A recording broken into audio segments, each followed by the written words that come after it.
Baiklah, yang pertama saya Anissa Puspita Rahman akan menjelaskan tentang sifat kantor akuntan publik dan akuntansi publik. Kantor Akuntan Publik atau KAP adalah lembaga yang memiliki izin dari Menteri Keuangan sebagai wadah bagi akuntan publik dalam menjalankan pekerjaannya. Audit atas laporan keuangan yang bertujuan umum di Indonesia dilakukan oleh Kantor Akuntan Publik atau KAP, kecuali atas organisasi pemerintah tertentu. Kantor Akuntan Publik juga memberikan banyak jasa lain klien seperti jasa pajak dan konsultasi. Terdapat 4 KAP terbesar di Indonesia yang disebut dengan Kantor Akuntan Publik Internasional 4 besar. Mereka adalah Deloitte Touche Tohmatsu, Ernst & Young Global, KPMG Internasional, dan PricewaterhouseCoopers. Keempat kantor ini memiliki cabang di seluruh dunia. Akuntansi publik mendirikan kantor akuntan sebagai basis untuk melayani dan memberi jasa para nasabah. Sedangkan akuntan publik mendirikan kantor akuntan untuk memberikan jasa pelayanan kepada berbagai unit organisasi yang membutuhkan jasa akuntan, antara lain melakukan pemeriksaan laporan keuangan. Mereka juga bisa memberi jasa konsultan manajemen. Selanjutnya, pemeriksa laporan keuangan yang disusun oleh nasabah, kemudian memberi jasa akuntansi dan manajemen untuk menyempurnakan laporan keuangan yang akan disusun dalam periode berikutnya. Kemudian membantu penyusunan laporan keuangan suatu unit organisasi perusahaan untuk keperluan perpajakan dan perkreditan. Menyusun suatu metode akuntansi yang sesuai bagi bidang aktivitas unit organisasi yang bersangkutan, kemudian menyusun laporan keuangan yang digunakan untuk tujuan studi kelayakan dalam rangka mengajukan permintaan kredit kepada lembaga keuangan, dan lain-lain jasa akuntansi yang diperlukan oleh berbagai unit organisasi dengan ketentuan para akuntan harus selalu bertindak independen atau tidak memihak. Baiklah, selanjutnya aktivitas dan struktur akuntansi publik yang akan dibahas oleh teman saya. Selanjutnya itu aktivitas dan struktur akuntansi publik. Yang pertama, aktivitas kantor akuntansi publik. Aktivitas kantor akuntansi publik atau KAP itu dia menyediakan jasa atestasi dan jasa asuransi lainnya. Jasa KAP ini juga menyediakan jasa tambahan seperti jasa akuntansi dan pembukuan, jasa perpajakan, dan jasa konsultasi manajemen. Yang pertama itu jasa atestasi. Jasa atestasi itu merupakan salah satu jasa di mana KAP mengeluarkan laporan tentang permasalahan atau asersi tertulis yang menjadi tanggung jawab pihak lain. Yang kedua itu ada jasa akuntansi dan pembukuan. Banyak dari klien kecil yang memiliki staf akuntansi yang terbatas, kemudian mengandalkan KAP untuk menyusun laporan keuangannya. Ada juga sebagian kecil tidak memiliki kemahlian untuk memanfaatkan perangkat lunaknya sendiri dalam menyelenggarakan laporan keuangannya. Dengan demikian, KAP melakukan berbagai jasa akuntansi dan pembukuan untuk memenuhi kebutuhan klien tersebut. Yang ketiga itu ada jasa perpajakan. KAP menyiapkan SPT pajak di perusahaan dan perorangan, baik audit maupun non-audit. Hampir setiap KAP itu melakukan jasa perpajakan yang mungkin mencakup PBB, pajak hadiah, yang perencanaan pajak, serta aspek-aspek lain yang berkaitan dengan jasa perpajakan. Yang keempat yaitu jasa konsultasi manajemen. Kebanyakan KAP yaitu memberikan jasa tertentu yang memungkinkan kliennya dapat mengoperasikan bisnisnya secara lebih efektif. Jasa ini disebut juga dengan konsultasi manajemen atau penasihat manajemen. Jasa ini berkisar yaitu memberikan saran singkat kepada klien untuk memperbaiki sistem akuntansi dari klien tersebut. Selanjutnya, struktur kantor akuntansi publik. Ada 3 faktor yang mempengaruhi organisasi kantor akuntansi publik. Yang pertama itu kebutuhan akan independensi dari klien. Independensi memungkinkan auditor tetap tidak bias dalam menarik kesimpulan tentang laporan keuangan. Yang kedua, pentingnya struktur untuk memicu kompetensi. Kompetensi memungkinkan auditor untuk mengaudit dan melakukan jasa-jasa lain secara efektif dan efisien. Yang ketiga, meningkatnya risiko tuntutan hukum yang dihadapi oleh auditor. KAP mengalami peningkatan biaya yang berkaitan dengan tuntutan hukum. Tersedia 6 struktur organisasi bagi KAP, kecuali pada perusahaan perorangan. Setiap struktur menghasilkan suatu entitas secara terpisah dari si akuntan secara pribadi dan membantu meningkatkan independensi dari auditor. 4 struktur organisasi tersebut itu memberikan perlindungan tertentu terhadap kerugian tuntutan hukum.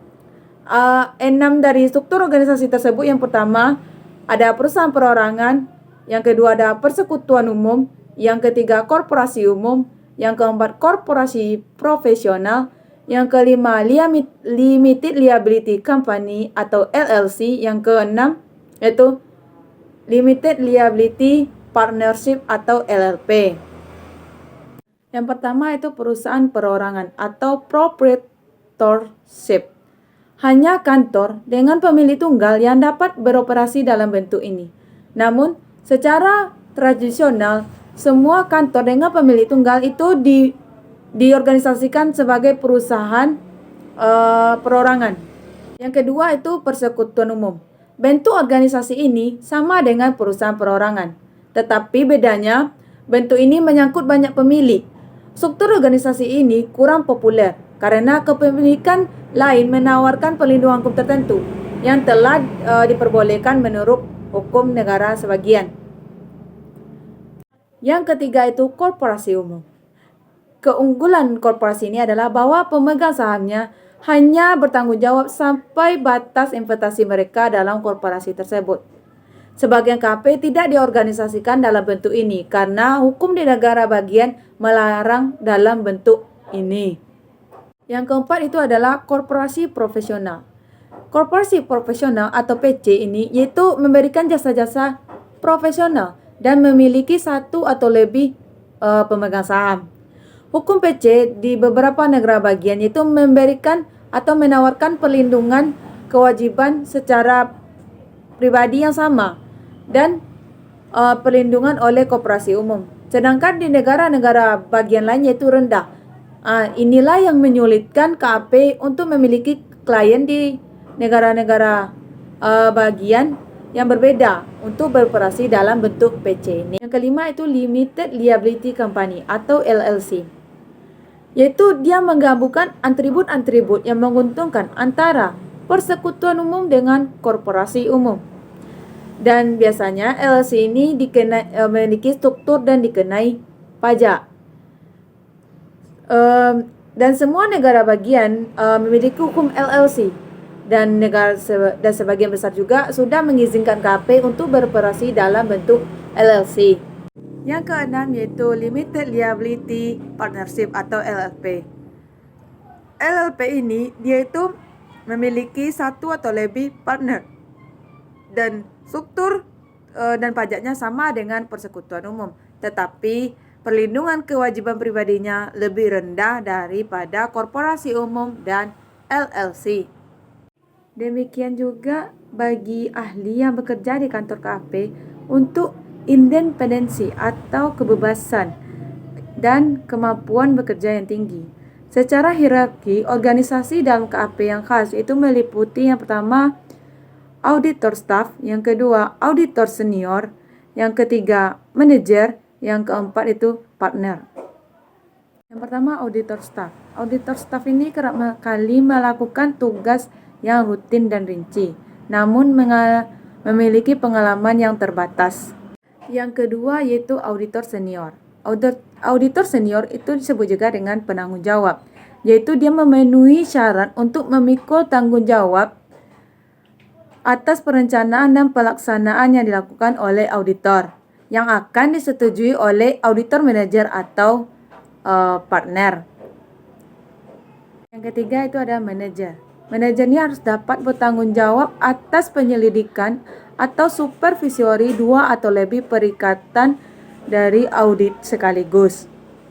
Yang keempat itu adalah rekan. Rekannya adalah orang yang memiliki kantor akuntan publik tersebut dan memiliki tanggung jawab secara penuh terhadap kegiatan-kegiatan kantor akuntan publiknya serta praktiknya. dan juga memiliki peran utama dalam pengembangan klien. Baiklah, saya akan menjelaskan dari apa yang teman saya telah jelaskan sebelumnya. Bagian yang ingin saya jelaskan ialah fungsi-fungsi organisasi profesional akuntan publik. Nah, biasanya kantor-kantor akuntan yang telah besar itu memberikan jasa-jasanya dikelompokkan terlebih dahulu sesuai dengan jasa-jasa yang mereka berikan. Nah, contoh-contoh jenis jasa yang mereka berikan itu, yang pertama ada audit atau bagian pemeriksaan. Yang kedua ada bagian konsultasi, terus ada bagian perpajakan, serta yang terakhir ada bagian penelitian dan pelatihan. Nah, untuk tugas-tugas per departemen, saya akan menjelaskannya. Yang pertama ada departemen audit. Mungkin sebagian teman-teman udah banyak yang tahu. Jadi benar, audit itu tugasnya ialah pemeriksaan. Apakah aksesi yang diberikan oleh klien itu sudah sesuai dengan kriteria yang ditetapkan atau sesuai dengan keadaan yang sesungguhnya atau bukan. Untuk selanjutnya ada departemen konsultasi. Departemen konsultasi ini menawarkan jasa demi kelancaran bisnis klien, apakah efektif atau tidak. Maka di sini klien akan mengkonsultasikan segala permasalahan bisnisnya. Yang terakhir, yang bagian pajak atau departemen pajak itu mereka akan menyusun surat pemberitahuan pajak baik dari perusahaan atau dari perseorangan, dan juga merupakan dari klien atau bukan klien. Dan yang terakhir itu ada departemen penelitian dan pelatihan. Nah, departemen ini ibaratnya sebagai administrasi dalam suatu kantor itu. Nah, mereka juga memberikan pelatihan-pelatihan kepada akuntan-akuntan. Nah, selanjutnya saya akan menjelaskan mengenai organisasi-organisasi yang langsung berkaitan dengan profesi akuntan publik di Amerika Serikat. Yang dimana organisasi-organisasi ini sangat berpengaruh dengan profesi akuntan-akuntan publik di sana. Contohnya mulai dari profesi itu sendiri melalui kegiatan atau penetapan standar akuntansi. Nah, organisasi yang mempengaruhi profesi akuntan publik di Amerika Serikat itu terbagi lagi menjadi dua. Yang pertama ada organisasi di sektor swasta, dan yang kedua itu organisasi di sektor publik. Tugas saya di sini menjelaskan kepada teman-teman untuk memperkenalkan organisasi sektor swastanya. Organisasi pertama yang ingin saya jelaskan ialah AICPA atau American International Certified Public Accountant. Nah, organisasi ini bergerak atas nama anggota, yang dimana mereka di sini tugasnya ialah untuk meyakinkan bahwa Certified Public Accountant yang bergabung di situ sudah bekerja dan melayani secara profesional dan bermutu. Karena organisasi itu ialah organisasi profesional untuk akuntan publik di Amerika Serikat. Organisasi sektor swasta kedua ialah masyarakat CPA negara bagian. Masyarakat ini berprofesi sebagai akuntan publik dan mereka tinggal di negara bagian. Mereka ini menjalankan fungsinya melalui staf-staf kecil yang bekerja penuh waktu atau juga bahkan di komite di anggota mereka sendiri. Nah, organisasi yang terakhir ialah organisasi yang menetapkan standar-standar akuntansi. Organisasi itu terbagi menjadi dua. Yang pertama ada FASB dan yang kedua ada GASB. FASB ini ialah Dewan Standar Akuntansi Keuangan, dan GASB itu Dewan Standar Akuntansi untuk Pemerintahan. Mereka ini ialah badan independen yang dapat berdiri sendiri untuk menetapkan peraturan-peraturan dan regulasi untuk standar akuntansi di sektor swasta. Dan juga mereka ini tugasnya untuk mengembangkan prinsip-prinsip akuntansi yang berlaku secara umum atau GAAP. Untuk selanjutnya, teman saya akan menjelaskan organisasi di sektor publiknya. Assalamualaikum warahmatullahi wabarakatuh. Di sini saya akan menjelaskan tentang fungsi-fungsi organisasi profesional akuntan publik. Nah, di suatu kantor akuntan sudah cukup besar, akan dibagi menjadi jenis jasa yang diberikan. Pertama ada bagian pemeriksaan disebut dengan audit, ada bagian konsultasi disebut dengan manajemen service, ada bagian perpajakan, dan terakhir ada bagian penelitian dan latihan. Nah, 4 bagian ini sudah dijelaskan oleh teman saya sebelumnya. Pembagian ini dimaksudkan untuk pegawai profesional dalam mengembangkan kejurusan mereka sesuai dengan pengetahuan dan preferensi mereka masing-masing dalam memberikan jasa lebih baik lagi bagi langganan. Di sini saya akan menjelaskan tentang organisasi sektor publik. Yang pertama ada State of Board Accountancy yang disebut dengan Badan Akuntansi Negara Bagian.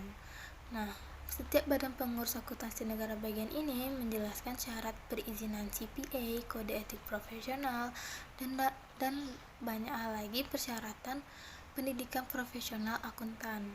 Nah, badan-badan ini secara positif mendukung program-program dalam mempertahankan program audit yang bermutu tinggi.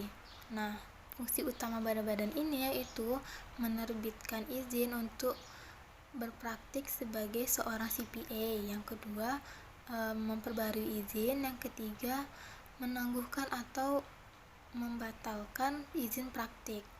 Nah, yang kedua ada Securities and Exchange Commission atau disebut dengan otoritas pasar modal dalam Amerika Serikat. Securities and Exchange Commission adalah badan pemerintah federal yang didirikan pada tahun 1943 yang sesuai dengan Undang-Undang Securities Exchange Act dalam mengatur peredaran saham yang diperjualbelikan dan mengatur perdagangan surat berharga melalui bursa efek tidak resmi. SEC juga mempengaruhi auditing dalam melakukan persyaratan yang mengandung kualifikasi dalam menentukan independensi seorang akuntan, termasuk dalam standar pelaporannya. Yang ketiga ada US General Accounting Office atau disebut dengan Kantor Akuntansi Amerika Serikat. US General Accounting Office adalah suatu badan non-partisipan yang bertindak sebagai badan federal bagi Kongres Amerika Serikat. Badan ini diketuai oleh Comptroller General of the United States dan berwenang untuk menerbitkan standar yang berkenaan dengan organisasi dan fungsi audit pemerintahan. Yang ketiga ada Internal Revenue Service atau disebut dengan Kantor Pajak Amerika Serikat. Internal Revenue Service merupakan salah satu divisi dari Departemen Keuangan Amerika Serikat yang bertanggung jawab untuk mengelola perundangan pajak federal. Yang kelima ada Pengadilan Negara Bagian Federal. Nah, kantor CPA dapat digugat oleh pengadilan dengan tuduhan melakukan pekerjaan di bawah standar profesi dalam pengerjaan audit. Putusan ini diberikan setelah memperlihatkan standar profesi itu sendiri.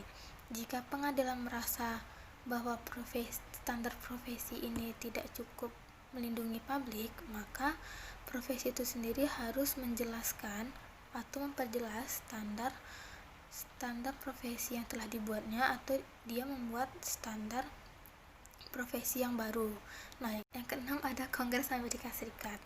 Nah, itu yaitu pengaturan tentang pajak yang ditangguhkan merupakan salah satu bidang yang dipantau dan diupayakan oleh profesi untuk dapat mempengaruhinya. Investigasi Kongres dalam dua dekade ini difokuskan untuk pada masalah independensi kantor CPA, pelaksanaan audit, mendeteksi dan melaporkan hasil tindak kecurangan, dan melawan hukum yang dilakukan oleh klien.